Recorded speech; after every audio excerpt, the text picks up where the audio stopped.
भारत में एक ऐसा संकट है जिसके बारे में बहुत कम बात होती है। करोड़ों लोग जो चुपचाप इससे जूझ रहे हैं। आज हम एक ऐतिहासिक सर्वे के पन्ने पलटेंगे जिसने पहली बार इस संकट की असली तस्वीर हमारे सामने रखी। चलिए भारत के मानसिक स्वास्थ्य की इस सच्चाई को समझने की कोशिश करते हैं। चलिए सीधे उस एक नंबर से शुरू करते हैं जो शायद चौंका दे। 15 करोड़। जी हाँ, 15 करोड़। ये संख्या भारत के कुछ सबसे बड़े शहरों की कुल आबादी से भी कहीं ज्यादा है। ये सिर्फ एक आंकड़ा नहीं है, ये इस बात का सबूत है कि मानसिक स्वास्थ्य की जरूरत कितनी बड़ी और गहरी है। अब सवाल उठता है कि क्या इतने बड़े आंकड़े पर भरोसा किया जा सकता है? इसका जवाब है हाँ, बिल्कुल किया जा सकता है। और इसकी वजह ही इस सर्वे को इतना खास बनाती है। देखिए, इस सर्वे से पहले भारत में मानसिक स्वास्थ्य की तस्वीर न बहुत धुंधली थी।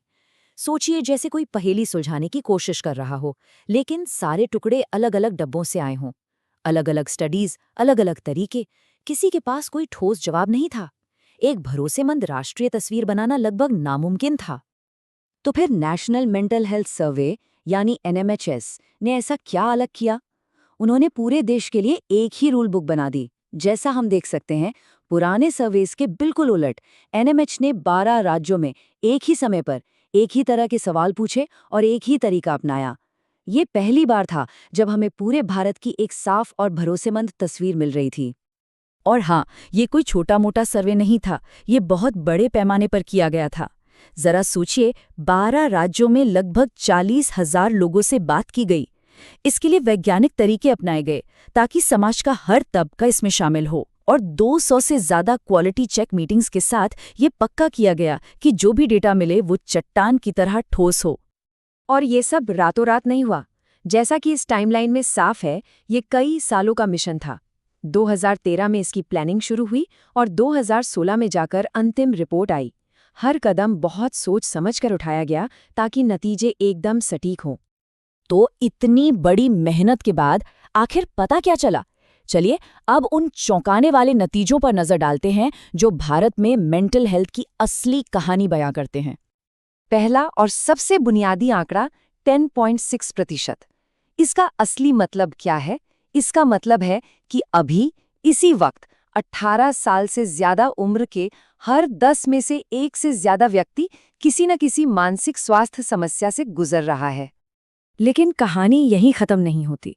असली संकट तो ये है कि मदद कितनों को मिल रही है। और ये आंकड़ा सच में चौंकाने वाला है। लगभग 83%। ये है ट्रीटमेंट गैप, मतलब जिन्हें मदद की जरूरत है उनमें से 10 में से 8 से ज्यादा लोगों तक कोई मदद पहुंच ही नहीं रही है। ये जरूरत और देखभाल के बीच एक बहुत बड़ी खाई है। तो लोग किन समस्याओं का सामना कर रहे हैं? अगर हम इसे तोड़कर देखें तो एक बात साफ हो जाती है। सबसे बड़ा हिस्सा है नशीले पदार्थों के इस्तेमाल से जुड़ी समस्याएं, जिसमें शराब और तंबाकू भी शामिल हैं। ये कुल मामलों का लगभग 1/4 है। इसके बाद डिप्रेशन और एंग्जाइटी जैसी परेशानियां आती हैं। अच्छा, तो इस संकट का सबसे ज्यादा बोझ कौन उठा रहा है? डेटा एक खास ग्रुप की तरफ इशारा करता है। 40 से 49 साल के लोग। सोचिए, ये वो लोग हैं जो अपने करियर की ऊंचाई पर होते हैं, परिवार की जिम्मेदारियां संभाल रहे होते हैं और देश की अर्थव्यवस्था की रीढ़ होते हैं।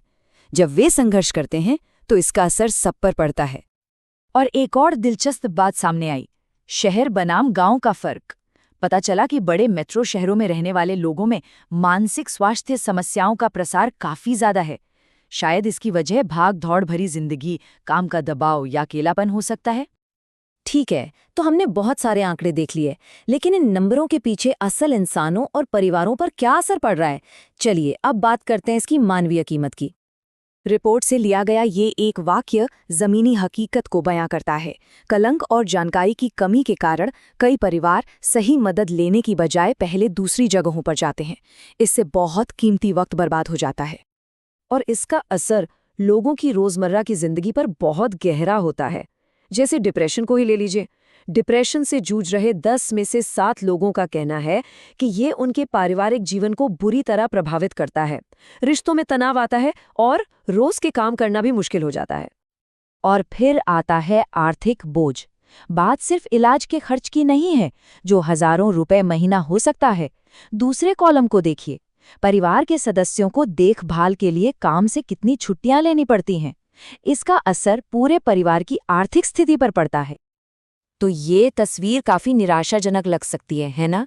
लेकिन इस रिपोर्ट की सबसे अच्छी बात यह है कि ये सिर्फ समस्या नहीं बताती, बल्कि इससे निकलने का रास्ता भी दिखाती है। रिपोर्ट में एक साफ 4 सूत्रीय योजना दी गई है। पहला, मौजूदा स्थानीय कार्यक्रमों को मजबूत बनाना। दूसरा, राज्यों को अपने एक्शन प्लान बनाने के लिए कहना।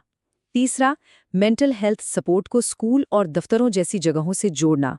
और चौथा, इस क्षेत्र में रिसर्च के लिए और पैसा लगाना। और सच कहूं तो यही सबसे जरूरी बात है। इस सर्वे ने हमें अंदाजों के अंधेरे से निकालकर सबूतों की रोशनी में ला खड़ा किया है। पहली बार हमारे पास एक असली रोड मैप है जो डेटा पर आधारित है और जो हमें बताता है कि हमें अपने प्रयास कहाँ केंद्रित करने हैं। तो अंत में ये एक बड़ा सवाल हमारे सामने है। सबूत साफ हैं, रास्ता भी दिखाया गया है, तो फिर जरूरत और देखभाल के बीच की इस विशाल खाई को पाटने के लिए आखिर क्या करना होगा?